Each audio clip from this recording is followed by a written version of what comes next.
The GoFundMe page for Nightbird is one last push to hashtag see Jane win. One last push to see Jane win. But here's the question.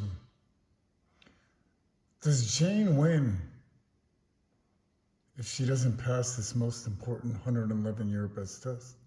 Or any 111-year best test? In other words, your lifetime test. In other words, it's the lifetime test that God has been talking about down here now as of December 22nd, 2006, with blatant, obvious scientific God evidence. In other words, his rules and laws and morals that nobody can quarrel with. In other words, it's a nice test. Has Jane been nice? 95% or greater in the one only heart, the one only smart. Her 30 years down here. Is that a coinkydink? 3, we're going to be free. In other words, would Jane be more free and happy if she passed this most important lifetime test, if she's a mega, huge, gigantic, God Almighty lover from day one when she found out that there really is a God that's not a fraud, that doesn't apply murder, rape, arson, or any other sin like all the God frauds do in all the religions that all give their followers permission to sin, the common denominator and the common hater, and all the despicable, deplorable, horrible, ill-morable, zero scientific evidence, God fraud religions, or are they religious sins that give their followers permission to sin and sin and sin, even incinerate people? Oh, but if it's the Jesus God fraud you're following, you can incinerate people, but if you're born gay, forget it. He's going to burn you alive and incinerate you alive forever and ever, burning and burning and burning forever and ever.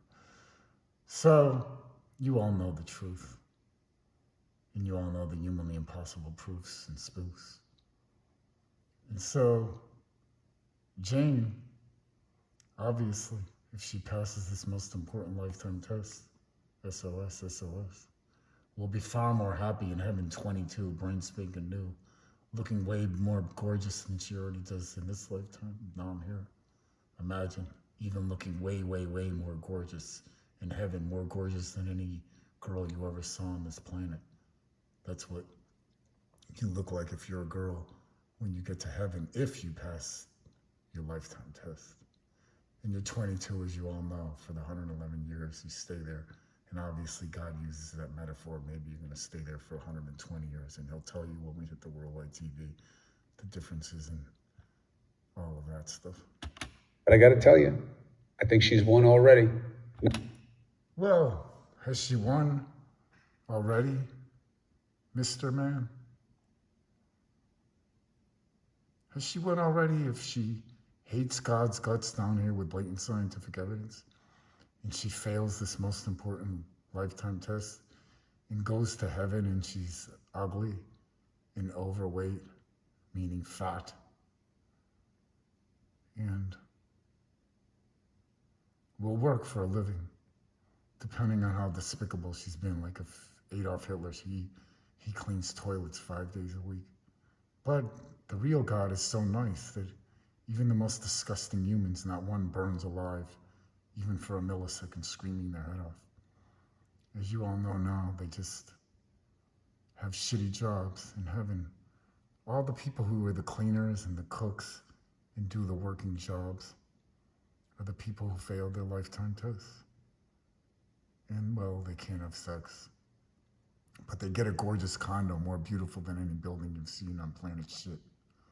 And so that's how nice God is. So, in other words, you do get a break in heaven, even if you've been despicable. But imagine all these despicable human beings.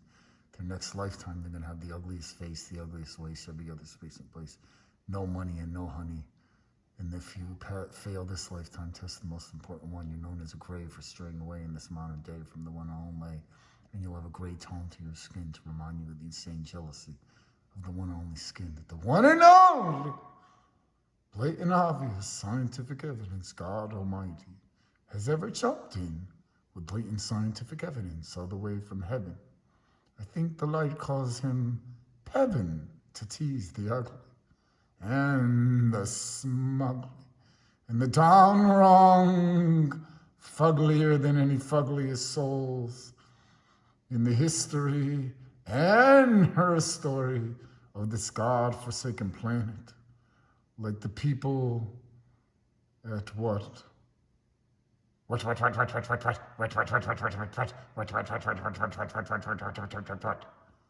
company is ugly and smugly and down wrong, fugglier than any fugly, hating gods, motherfucking gods, for coming down here with blatant, obvious scientific evidence and to heal Mother Earth and give her back her mirth and total rebirth and full girth, and end all the pollution, and end all wars, and end all guns, and end all plastic bags and plastic bottles, so one day the water will be clean and you could drink out of it again. And put lie detector tests in every courtroom so the judges can't be fudges, and the attorneys can no longer be Ernie and Bernie, and the prosecutors can no longer be executors, and the police can no longer be not nice. And the government will no longer be able to get away with all their disgusting corruption and immoral laws and rules. And so, does all those things sound more than any goddish, or do they sound more than any devilish? And so obvious, God, the real scientific evidence one, is 100% moral, and nobody could quarrel with a moral. And so, in this story over here, ladies and gentlemen, and uglies and smugglies and fuglies, if I was her, me, Petey, what would my choice be? Stay here and get old and moldy and full of foldies? Where you don't even want to look in the mirror, you get so depressed and stressed when you get untrust?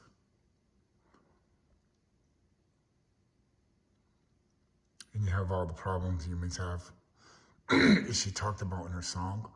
Or do you want to go to heaven where it's beyond surreal perfect? And if she passed this lifetime test, you're 22, brain spanking new the whole time you're there. You could eat junk food all day, you never have to work out. And you can't imagine how unbelievable heaven is. And who could imagine there really is a God that's not a fraud, that came down here with such great scientific evidence, God's scientific evidence that there really is a God, but also not just that, came here to let us know there's no such thing as death, and came here to fix all the disgustingness on this fucking planet. And people are fucking hating God's guts for coming here with all this great stuff. And so my brain can't imagine any of this. And so I'm not the light. And so people who pretend, they test me like I'm the light and go, well, Peter would know if this girl, this lady is passing her lifetime test or isn't passing. Yeah, if the light tells me, but the light doesn't tell me everything. Because that's like a reverse tease king to tease everybody. In other words, obviously everybody exposed knows no human being can walk anywhere humanly possible blindfolded. And by the way, the light can do that through me 24 hours a day. It's not a one-trick pony, as they say. Everything the light does through me isn't a one-trick pony. In other words, he could do it anytime, day or night, 24/7. And what about what he did to Aaron Rodgers today? What's that? Real-time cancers. And you all know when the light puts those on your inside, you're fucked. And then what he does is he grows drilling vines that drill into your spine or your nerve bundles. And that's when it creates the pain like the Empire State Building. Not one, but 11 of them is on top of you. And he's done it all to me, so I know what it is. I know what it is. And you see what that shit that he's putting on Aaron's face? Multiplying that times 100 million and imagine what that looks like. And the light has done that to me. You look like a fucking monster. You have no fucking idea. So wait till he starts doing that, motherfuckers.